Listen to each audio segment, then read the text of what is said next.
പിതാവിൻ്റെയും പുത്രൻ്റെയും പരിശുദ്ധാത്മാവിൻ്റെയും നാമത്തിൽ ആമേൻ.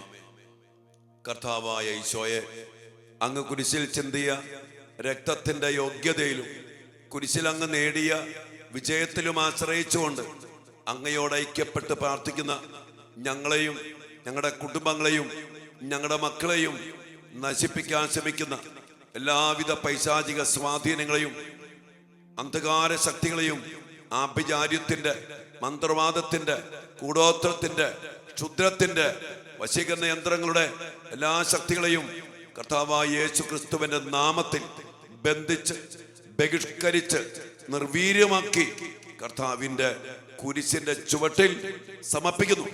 കർത്താവെ, അങ്ങയുടെ നീതി അനുസരിച്ച് അവയോട് പെരുമാറണമേ. ഞങ്ങളെ ഏവരെയും അങ്ങയുടെ പരിശുദ്ധാത്മാവിനാൽ നിറച്ച് സ്വർഗീയ വരങ്ങളാലും സ്വർഗത്തിന്റെ സഹായത്താലും നിറച്ച് അനുഗ്രഹത്തിലേക്ക്, സൗഖ്യത്തിലേക്ക്, വിജയത്തിലേക്ക്, സമാധാനത്തിലേക്ക്, പരിപൂർണമായ വിടുതലിലേക്കും അനയിക്കണമേ, ഇപ്പോഴും എപ്പോഴും എന്നേക്കും. ആമേൻ. പ്രിയപ്പെട്ട ദൈവമക്കളെ, വിശുദ്ധ കുർബാന, ദിവ്യകാരുണ്യം, ഈശോയുടെ ഹൃദയം എല്ലാം ദൈവത്തിൻ്റെ തൻ്റെ മക്കളോടുള്ള സ്നേഹത്തിൻ്റെയും തൻ്റെ മക്കൾ രക്ഷിക്കപ്പെടണമെന്നുള്ള ആഗ്രഹത്തിൻ്റെയും വലിയ ഇടപെടലാണ്. ദൈവത്തിൻ്റെ കാരുണ്യമാണ്. അതുകൊണ്ട് മക്കളെ, ആ സ്നേഹത്തെ അറിഞ്ഞ് സ്വന്തമാക്കേണ്ട പോലെ സ്വന്തമാക്കി എടുക്കുക എന്നുള്ളത് നമ്മുടെ ഓരോരുത്തരുടെയും ഉത്തരവാദിത്വമാണ്. നമുക്കറിയാം, പാപത്തിലൂടെയാണ് എല്ലാ നാശങ്ങളും ദുരന്തങ്ങളും കടന്നു വന്നത്. നിന്റെ പാപം നിന്നെ വേട്ടയാടുമെന്ന് സംഖ്യയുടെ പുസ്തകത്തില് ദൈവത്തിന്റെ വചനം അതിശക്തമായിട്ട് നമ്മോട് പറയുന്നു. പാപത്തിന്റെ അനന്തര ഫലങ്ങൾ ഏറെയാണ്.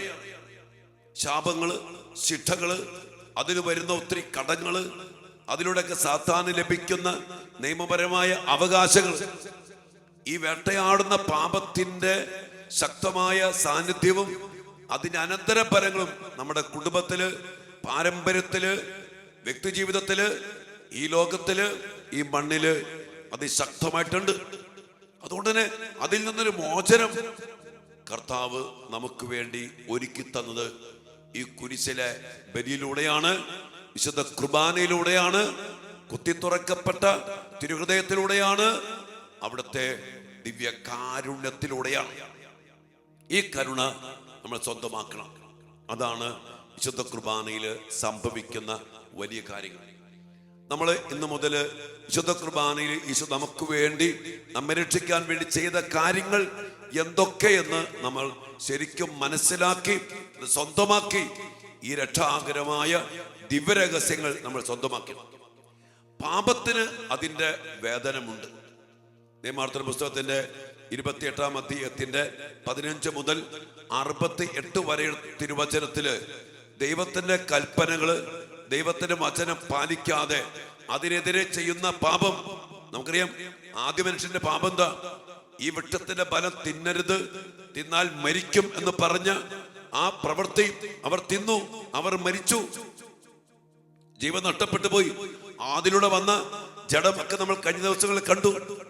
പാപം ദൈവത്തിന്റെ കൽപ്പന ലംഘനമാണ്. അതുകൊണ്ട് തന്നെ നിയമാവർത്തന പുസ്തകം 28-ാം അധ്യായത്തിന്റെ 1-ാമത്തെ വചനം പറഞ്ഞിട്ടുണ്ട്, ഞാനിന്ന് നിങ്ങൾക്ക് നൽകുന്ന ചട്ടങ്ങളും കൽപ്പനകളും ശ്രദ്ധാപൂർവം പാലിച്ചാൽ അവിടുന്ന് നിങ്ങളെ ഭൂമിയിലെ മറ്റെല്ലാ ജനതകളെക്കാളും ഉന്നതരാക്കും. മക്കളെ, ദൈവം നമ്മെ സൃഷ്ടിച്ചത് ഈ ഭൂമിയിലെ മറ്റെല്ലാ ജനതകളെക്കാളും ഉന്നതരാക്കാനാണ്. അതിനു വേണം അവിടുത്തെ വചനം ശ്രവിച്ചാൽ. വീണ്ടും കർത്താവ് പറയാം, ഈ അനുഗ്രഹങ്ങളൊക്കെ കർത്താവ് നിന്റെ മേൽ ചൊരിയും എന്ന് പറഞ്ഞ് അനുഗ്രഹങ്ങളുടെ നീണ്ടൊരു പട്ടിക അവിടെ നാം വായിക്കുന്നു. സമയം ഉണ്ടെങ്കിൽ ഒന്ന് വായിച്ചോ. എന്നാൽ ഇന്ന് അനുഗ്രഹിക്കപ്പെടാതെ കർത്താവിന്റെ വചനം ലംഘിച്ച്, എന്നാൽ വീണ്ടും അവിടെ 15-ാമത്തെ വരെ, എന്നാൽ അവിടുത്തെ വചനങ്ങൾ ശ്രദ്ധാപൂർവം പാലിക്കാതിരുന്നാൽ താഴെ പറയുന്ന ശാപമൊക്കെ നിന്റെ മേൽ പതിക്കും. അപ്പോ പാപത്തിന്റെ ഒരവസ്ഥയാണ് എല്ലാ ശാപത്തിന്റെയും, എല്ലാ ശിക്ഷയുടെയും, എല്ലാ തകർച്ചയുടെയും കാരണം. അതുകൊണ്ട് മക്കളെ, കർത്താവിന്റെ പ്രമാണം, കർത്താവിന്റെ ചട്ടങ്ങൾ കർത്താവിന്റെ കൽപ്പനകൾ, കർത്താവ് പറഞ്ഞ വചനം അത് സൂക്ഷ്മതയോടെ ശ്രദ്ധാപൂർവം അനുസരിച്ച് ജീവിക്കണം, അത് പാലിക്കണം. അത് ലംഘനമാണ് പാപം. ആ പാപത്തിലൂടെ നാശിക്കും. പാപം വേട്ടയാണ്. ബാറൂക്കിന്റെ പുസ്തകം നമ്മൾ വായിക്കുന്നുണ്ട്. അതിനുമുമ്പ് ഒരു കാര്യം അച്ഛൻ പറയാൻ ആഗ്രഹിക്കുക. ഈ ജെറമ്യാ പ്രവാചകന്റെ കാലഘട്ടമായപ്പോഴേക്കും ഇസാജന സകലമാന പാപവും ചെയ്ത് ദൈവത്തെ ഉപേക്ഷിച്ച് കൽപ്പന ലംഘിച്ച് ജീവിക്കുമ്പോ ജെറമ്യാ പ്രവാചകന്റെ പുസ്തകം വായിച്ചാൽ മതി. ശിക്ഷകളെ കുറിച്ച്, നാശങ്ങളെ കുറിച്ച്, ശാപങ്ങളെ കുറിച്ച്, വരാൻ പോകുന്ന പ്രവാസത്തെ കുറിച്ച്, ദുരിതത്തെ കുറിച്ച്, പട്ടിണിയെ കുറിച്ച് അക്കമിട്ട് മുന്നറിയിപ്പുകൾ കർത്താവ് കൊടുത്തു. എന്നാൽ ആ ജനം അനുസരിച്ചില്ല. ഇന്ന് ഞാൻ പറയാം, എൻ്റെ ഒരു കാഴ്ചപ്പാടില് ആ ഒരു കാലഘട്ടമാണ് ഇന്നത്തെ കാലഘട്ടം. കൽപ്പനകളും ചട്ടങ്ങളും വചനവും പാലിച്ചില്ലെങ്കിൽ ശിക്ഷ എന്നുള്ള സത്യമാണ്. അത് ഈശോ പറഞ്ഞിട്ടുണ്ട്. നിയമം, അതിൻ്റെ കാര്യങ്ങൾ അത് സംഭവിക്കും. മത്തായിയുടെ സുവിശേഷം 5-ാം അധ്യായത്തിന്റെ 17 മുതൽ തിരുവചന ഭാഗത്തില് നിയമത്തിന്റെ പൂർത്തീകരണത്തെ കുറിച്ച് പറയുന്ന വചനഭാഗം വായിക്കാം. അവിടെ ഈശോ പറഞ്ഞത്, ചില ആൾക്കാർ പറയും ശാപവും ശിക്ഷയൊക്കെ പഴയ നിയമത്തിലാണ്, പുതിയ നിയമത്തിൽ കരുണ മാത്രമേ ഉള്ളൂ എന്നൊക്കെ പറഞ്ഞ് ചില പൊട്ടന്മാരും ഡോക്ടറേറ്റുകാരും PhD-ക്കാരും കുറെ പ്രോസ്പെരിറ്റി ഗോസ്പലുകാരും എന്താ പറയാ ഗ്ലോറിയസ് ഗോസ്പൽസ് കുറെ ടീമുകൾ ഇറങ്ങിയിട്ടുണ്ട്. കർത്താവ് പറഞ്ഞത്, ആകാശവും ഭൂമിയും കടന്നു പോകുന്നതോളം സമസ്തവും നിറവേറുന്നത് വരെ നിയമത്തിൽ നിന്ന് നിയമം അതിൽ നിന്ന് വള്ളി പുള്ളി മാറത്തില്ലെന്ന് ഈശോ പറഞ്ഞുണ്ട്. നിയമം മാറില്ല. എന്നാൽ ഞാൻ വന്നത് നിയമത്തെ പൂർത്തിയാക്കാനാ. അത് ഉണ്ട്, നമുക്ക് പിന്നീട് കാണാം. എന്നാൽ നിയമം മാറുന്നില്ല. ശിക്ഷയുണ്ട്, ശാപമുണ്ട്. പ്രിയപ്പെട്ട മക്കളെ, അതുകൊണ്ട് ഇതൊക്കെ പറഞ്ഞിട്ടും ജെറമ്യാ പ്രവാചകൻ ശക്തമായി പറഞ്ഞു. ജെറമ്യായെ തല്ലുന്നു, അവനെ കെട്ടിപ്പൂട്ടി ബന്ധിക്കുന്നു, പൊട്ടക്കിണറ്റിൽ എറിയുന്നു, കൊല്ലാൻ ശ്രമിക്കുന്നു. അങ്ങനെ ഒത്തിരിയേറെ പീഡിപ്പിച്ചു. എന്തിനാ? സത്യം പറഞ്ഞതിന്റെ പേരിൽ. ഇന്നും സത്യം പറയുന്നവരെ ആർക്കും ഇഷ്ടമല്ല. സഭയിലും ഇഷ്ടമല്ല, കുടുംബത്തിലും ഇഷ്ടമല്ല, സമൂഹത്തിലും ഇഷ്ടമല്ല, ആർക്കും ഇഷ്ടമല്ല. സുഖിപ്പിച്ച് അനുഗ്രഹങ്ങള്, കരുണ, സ്നേഹം, രക്ഷ ഇത് മാത്രം പറഞ്ഞുകൊണ്ട് നടക്കുന്നവരെ എല്ലാവരും പൊക്കിക്കൊണ്ടെടുക്കും. അത് അന്ന് ഇന്നും എന്നും അങ്ങനെയാണ്. ജെറമ്യായുടെ കാലഘട്ടത്തിൽ കുറെ പ്രവാചകന്മാരെയൊക്കെ രാജാക്കന്മാരും നാട്ടുകാരും ജനങ്ങളെ പൊക്കിക്കൊണ്ടിരുന്നു. ജെറമ്യായെ വെറുത്തു. എന്നാൽ ജെറമ്യാ പറഞ്ഞ സത്യം സംഭവിച്ചു. നമുക്കറിയാം, അതിനുശേഷം പ്രവാസം, തോൽവി, ദാരിദ്ര്യം, പട്ടിണി, വിലാപങ്ങളുടെ പുസ്തകം വായിച്ചാൽ മതി. ജെറമ്യായുടെ പുസ്തകം കഴിഞ്ഞാൽ അടുത്ത പുസ്തകമാണ് വിലാപങ്ങൾ. വായിച്ചാൽ മതി. നശിച്ച് അടങ്ങിപ്പോയ ജനം. അത് കഴിഞ്ഞിട്ട് തിരിച്ചു വരവിന് വേണ്ടി ബാറൂക്ക് ശ്രമിക്കുമ്പോ ബാറൂക്ക് 2:5 ബാറൂക്ക് ഇങ്ങനെ പറയുന്നുണ്ട്, ഞങ്ങളുടെ ദൈവമായ കർത്താവിന്റെ സ്വരം ശ്രവിക്കാതെ ഞങ്ങൾ അവിടത്തേക്കെതിരായി പാപം ചെയ്തു പോയതിനാൽ ഉന്നതി പ്രാപിക്കാതെ നിലം പറ്റിപ്പോയി. ഉന്നതി പ്രാപിക്കാതെ നിലം പറ്റിപ്പോയി. ഇന്ന് ഉന്നതി പ്രാപിക്കേണ്ട മക്കള്, കുടുംബങ്ങള്, സഭ, പൗരോഹിത്യം, ഇടവക, ജോലി, ബിസിനസ്, പഠന മേഖല ഉന്നതി പ്രാപിക്കാതെ നിലം പറ്റിപ്പോയെങ്കിൽ ഓർക്കണം, അതിന്റെ പിന്നിലൊക്കെ ശക്തമായ കാരണമുണ്ട്. അച്ഛൻ പറഞ്ഞില്ലേ, എന്തുകൊണ്ട് എന്തുകൊണ്ട് എന്തുകൊണ്ട്? അച്ഛനെ വിളിച്ചിട്ടോ, അവിടെ ഓടിപ്പാഞ്ഞ് നടന്നിട്ടോ, ഉടമ്പടി എടുത്തിട്ടോ, നൊവേനയ്ക്ക് പോയിട്ടോ ഒരു കാര്യമില്ല. ചെയ്യേണ്ട കാര്യങ്ങൾ ചെയ്യണം. ഒറ്റ വഴിയുള്ളൂ പരിഹാരം, വിശുദ്ധ കുർബാന. ഈശോ ചെയ്ത പ്രവൃത്തിയാണ് മക്കളെ. ഈശോ വന്നത് എന്തിനാ? യോഹന്നാൻ 1:29 ഇതാ ലോകത്തിന്റെ പാപങ്ങൾ നീക്കുന്ന ദൈവത്തിന്റെ കുഞ്ഞാണ്. പാപമാണ് എല്ലാത്തിൻ്റെയും കാരണമെങ്കിൽ ആ പാപത്തെ നീക്കുവാൻ തന്നെ ഈശോ വന്നു. ഈശോ വന്നത് പാപം നീക്കാന്. ആ പാപം നീക്കിക്കൊണ്ട് 1 പത്രോസ് 2:24 പറയുന്നുണ്ട്, നമ്മുടെ പാപങ്ങൾ സ്വന്തം ശരീരത്തിൽ വഹിച്ചുകൊണ്ട് അവൻ കുരിശിലേറി. അതെന്തിനാ? നാം പാപത്തിന് മരിച്ച് നീതിക്കായി ജീവിക്കേണ്ടതിനാണ്. പാപത്തെ ഏറ്റെടുത്തുകൊണ്ട് പാപത്തെ ഇല്ലാണ്ടാക്കാൻ വേണ്ടി ഈശോ കുരിശ് ചെയ്ത ഒന്നാമത്തെ പ്രവൃത്തിയാണ് മക്കളെ. പാപമില്ലാത്തവൻ സ്വന്തം ശരീരത്തില് നമ്മുടെ പാപങ്ങളെല്ലാം ഏറ്റെടുത്തുകൊണ്ട് അവൻ നമുക്ക് വേണ്ടി, നമ്മൾ മരിക്കാണ്ടിരിക്കാൻ വേണ്ടി, നമ്മൾ ജീവിക്കാൻ വേണ്ടി അവൻ കുരിശിലേറി. ഇനി ദിവസങ്ങളൊക്കെ കുരിശിൽ കർത്താവ് ചെയ്ത ഓരോ പ്രവൃത്തിയെയും അർത്ഥം മനസ്സിലാക്കി നമ്മൾ സ്വീകരിക്കണം. അതുകൊണ്ട് പ്രിയപ്പെട്ട മക്കളെ, നമ്മുടെ കുടുംബത്തിൽ, ജീവിതത്തിൽ പാപം വേട്ടയാടുന്നുണ്ടോ? ഉണ്ടോന്നല്ല, ഉണ്ട്. നീ ചെയ്ത പാപം, നിന്റെ അപ്പൻ, അമ്മ, ജീവിത പങ്കാളി, മക്കള്, നിന്റെ അപ്പന്റെ അപ്പൻ, അമ്മയുടെ അപ്പൻ, അമ്മയുടെ അമ്മ, അങ്ങനെ നമ്മുടെ കുടുംബ വൃക്ഷത്തില്, പാരമ്പര്യത്തില് നമ്മുടെ പൂർവികര് ചെയ്തു പോയ പാപത്തിന്റെ സാന്നിധ്യം കുടുംബത്തിലുണ്ടെങ്കിൽ നിന്റെ പാപം നിന്നെ വേട്ടയാടും. അതിന്റെ ശാപങ്ങള്, അതിന്റെ ശിക്ഷകള്, അതുമായിട്ട് ബന്ധപ്പെട്ട ഒത്തിരി കാര്യങ്ങൾ. അതുകൊണ്ട് മക്കളെ, നമ്മൾ ചെയ്യേണ്ട കാര്യം, ഒരു കാര്യം നിങ്ങളോട് പറയാണ്. നമ്മുടെ പാപത്തിന്റെ മേഖലയിൽ ഏറ്റുപറയാത്ത പാപങ്ങളുണ്ടോ? നമ്മുടെ കുടുംബത്തിൽ ഏറ്റുപറയാതെ വിട്ടുപേക്ഷിക്കാതെ കിടക്കുന്ന പാപങ്ങളുണ്ടോ? ജീവിക്കുന്നവരുമായിട്ട് ബന്ധപ്പെട്ട്, ഇനി മരിച്ചവരുമായിട്ട് ബന്ധപ്പെട്ട് പാപം ഏറ്റുപറയാതെ, പാപത്തെ വിട്ടുപേക്ഷിക്കാതെ മരിച്ചുപോയവരുണ്ടോ? ആ പാപത്തെ ഏറ്റുപറയണം. അതുമായിട്ട് ബന്ധപ്പെട്ട ചില കാര്യങ്ങളുണ്ട്, ശാപങ്ങളും ശിക്ഷകളും കടങ്ങളൊക്കെ.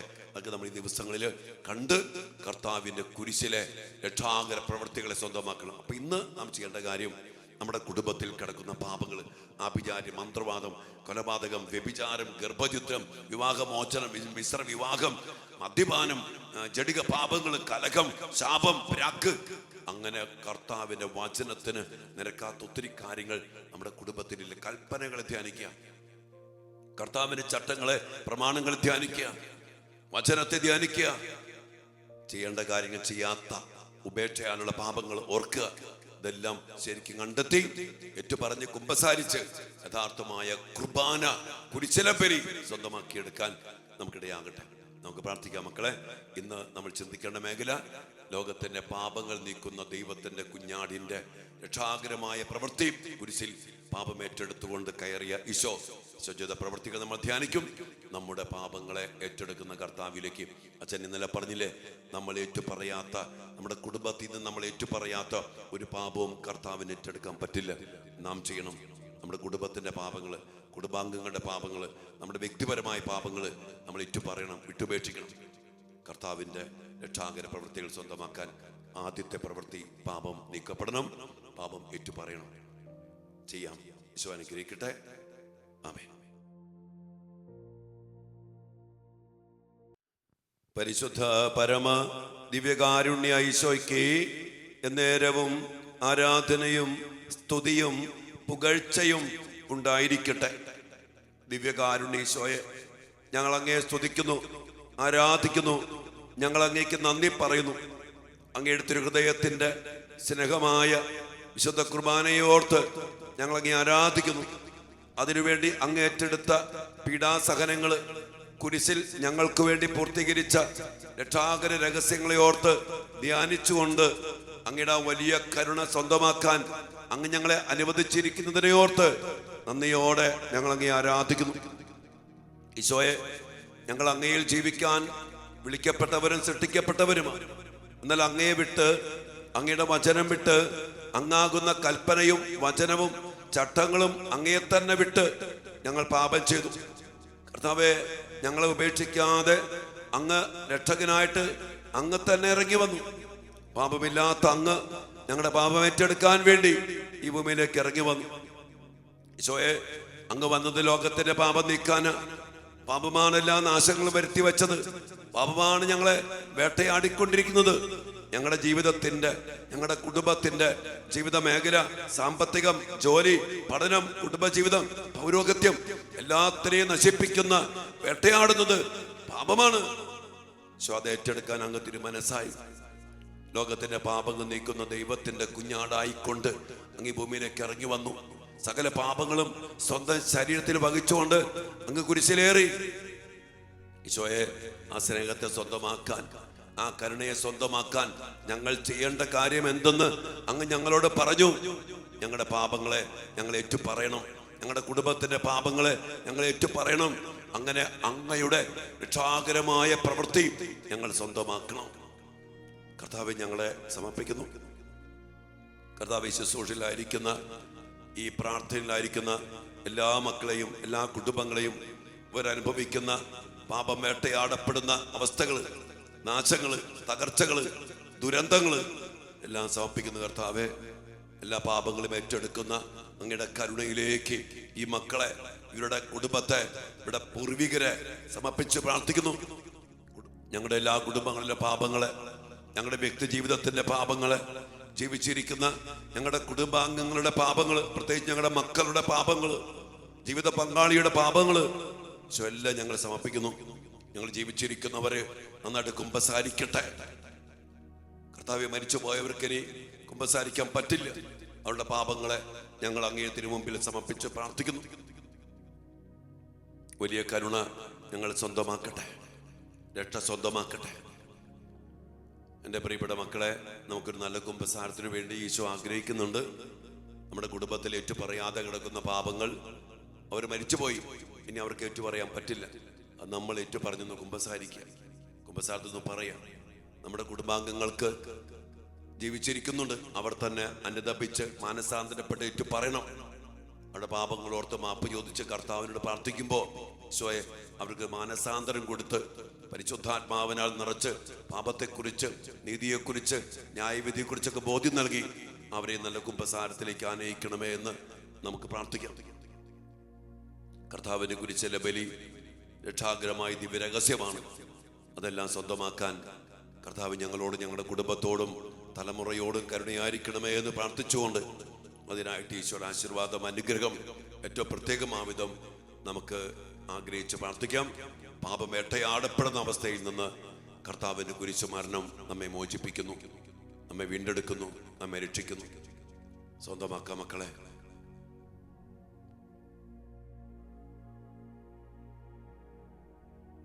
പരിശുദ്ധ ശരീരത്താലും വിലയേറിയ രക്തത്താലും പാപത്തിൻ കറകളിൽ നിന്നും മർത്യനു നീ മോചനമേകി സകലേശാ ദിവ്യ കടാക്ഷം തൂകണമേ വത്സല സുതരിൽ നിർമ്മലരായി ജീവിച്ചിടുവാൻ ചിന്തണമേ ദിവ്യവരങ്ങൾ. ഈശോയെ, നിങ്ങളുടെ മക്കളെ അനുഗ്രഹിക്കണമേ.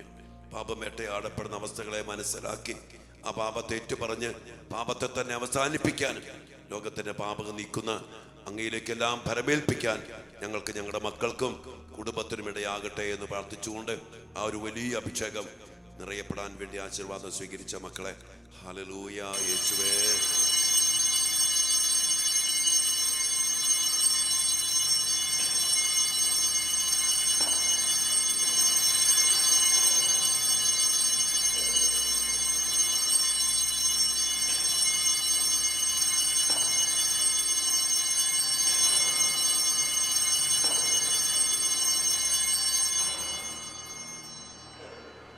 പരിശുദ്ധ പരമ ദിവ്യകാരുണ്യ ഈശോയ്ക്ക് നേരവും ആരാധനയും സ്തുതിയും പുകഴ്ചയും ഉണ്ടായിരിക്കട്ടെ. കർത്താവെ, പാപമേട്ടയാടപ്പെടുന്ന എല്ലാ അവസ്ഥകളെയും എല്ലാ മേഖലകളെയും തിരുമുമ്പിലേക്ക് ഞങ്ങൾ സമർപ്പിക്കുന്നു. കർത്താവെ, ഇതെല്ലാം വിട്ടുപേക്ഷിച്ചേറ്റു പറഞ്ഞ് മോചനം പ്രാപിക്കാൻ ഞങ്ങൾക്ക് ഈ ദിവസങ്ങളിൽ കൃപ നൽകണമേ. ആമേൻ.